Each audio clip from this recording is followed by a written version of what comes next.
We have yet another dire warning that time is running out to act on climate change. This week's UN report from the Intergovernmental Working Group says governments are failing to meet their own climate pledges.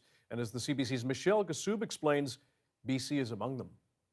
UN Secretary General Antonio Guterres said the IPCC report revealed a litany of broken climate promises by governments, Canada and BC not an exception. Sadly, Canada is among the 10 biggest polluters globally, and comparing our emissions trends with other G7 countries, for example, we are hopelessly last.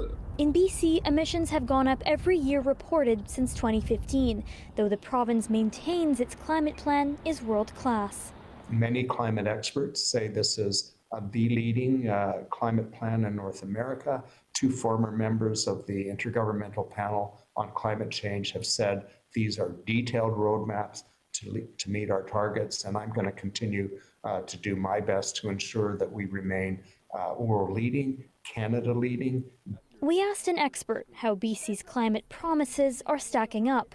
It's a fair statement in terms of the content of the policy and the aspirations embedded in those policies, but not in terms of either what the direction of our emissions or the actual guts of policy itself. For example, we promised to reduce oil and gas emissions in the province, but we don't have a plan to do that yet. BC outperforms other provinces in some areas by using hydropower and increasing the number of electric vehicles on the roads. But the province's weak spot, subsidies for fracking wells and new LNG terminals.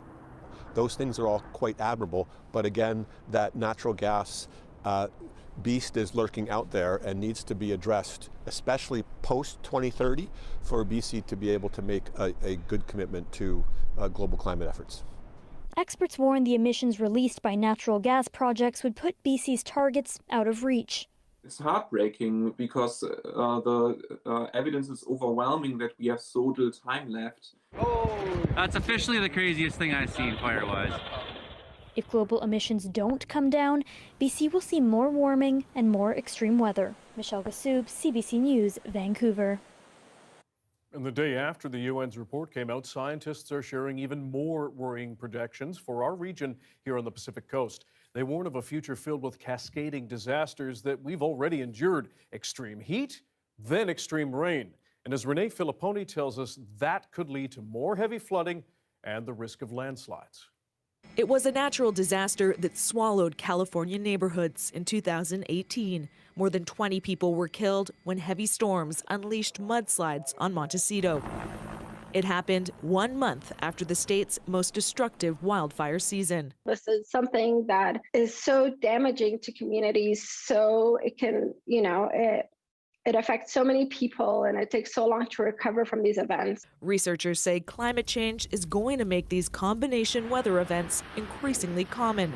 A study published in the journal Science Advances says by the end of the century, post-wildfire extreme rainfall events will increase by up to 100% in California and nearly 700% in the U.S. Pacific Northwest, an area with a similar climate to southern BC. Merritt faced 2 major emergencies last year. First, forest